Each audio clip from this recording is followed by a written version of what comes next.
26-এর নির্বাচন দেখতে হলে আগে জুলাই বিপ্লবের স্বীকৃতি লাগবে। গণভোট ছাড়া বাংলার মাটিতে আমরা আর কোনো কিছুই হতে দেব না।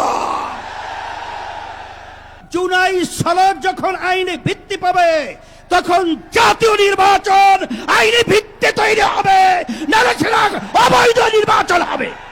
যারা জুলাই বিপ্লব মানবেন না তাদের জন্য 26 সালে কোনো নির্বাচন নাই।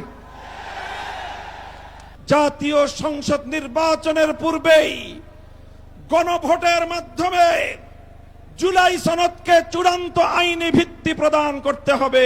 শুধু একটা দল বিএনপি, তারা ভোট চায় কখন? জাতীয় নির্বাচনের দিন। বাংলাদেশের মানুষ বুঝে গেছে আপনাদের উদ্দেশ্য ভালো না।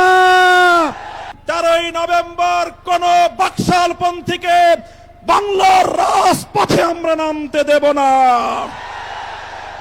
রক্ত দিয়ে যেই ফ্যাসিবাদ বিদায় করেছি, প্রয়োজনে আবার রক্তের সাগর প্রবাহিত হবে, বাংলার মাটিতে ফ্যাসিবাদ ফিরে আসবে না। সরকার যদি 8 দলীয় নেতৃবৃন্দের শান্তিপ্রিয় ভাষা বুঝতে ব্যর্থ হয়, যেই ভাষায় বললে সরকার বুঝবে আমরা সেই ভাষাই প্রয়োগ করব। নারে